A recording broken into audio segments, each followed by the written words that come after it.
धाराशिव लोकसभेच्या जागेवरून महायुतीमध्ये वादाची चिन्ह दिसतात। महायुतीमध्ये उमेदवारांची भाऊ गर्दी पाहायला मिळते। राष्ट्रवादीकडून सुरेश बिरासार यांचा उमेदवारीवर दावा आहे, तर अजित पवारांनी तयारीला लागण्याच्या सूचना दिल्याचं बिरासार यांनी सांगितलेलं आहे। अजित पवारांचे विश्वासू सुरेश बिरासार यांनी या जागेवर आपला दावा सांगितलाय। त्यामुळे आगामी काळामध्ये या जागेवरून महायुतीमध्ये वाद होण्याची चिन्ह दिसून येत आहेत। तर एकीकडे सांगलीमध्ये रासपनं आपला उमेदवार जाहीर केला आहे, त्यामुळे महायुतीला फटका बसण्याची शक्यता वर्तवली जात असतानाच आता धाराशिवमध्ये लोकसभेच्या जागेवरून महायुतीमध्ये वादाची चिन्ह दिसून येत आहेत। महायुतीमध्ये कुणालाही उमेदवारी देऊ द्या, जे चर्चेत आहेत जे चर्चेत नाही, कुणालाही दिलं तरी सुरेश बिरासार आमची राष्ट्रवादीची पूर्ण टीम ताकदीने उतरणार आणि महायुतीचा उमेदवार निवडून।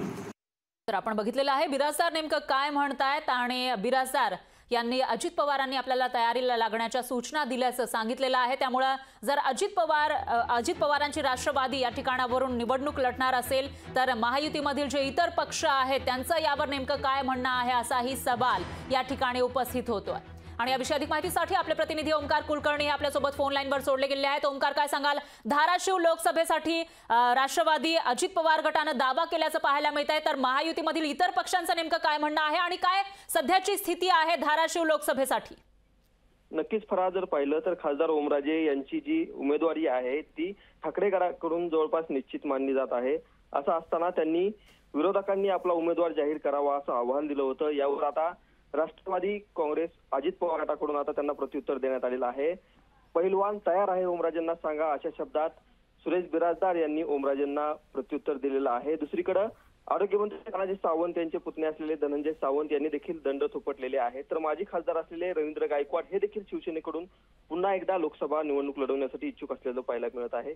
भाजपाकडून सुजितसिंह ठाकूर, अर्चना पाटील यांच्यासोबतच प्रवीण परदेशी यांचं देखील नाव कुठेतरी चर्चेत आहे। एकंदरीत जर पाहिलं तर ओमकार, ही जागा नेमकी कोणत्या पक्षाच्या खात्यात जाण्याची शक्यता आहे? नक्कीच जर पाहिलं तर गेल्या वेळी ही जी जागा आहे ती शिवसेनेने लढवली होती। येथील जे खासदार आहेत ते सध्या ठाकरे गटात आहेत, त्यामुळे शिवसेनेनेही या जागेवरती क्लेम केलेला आहे।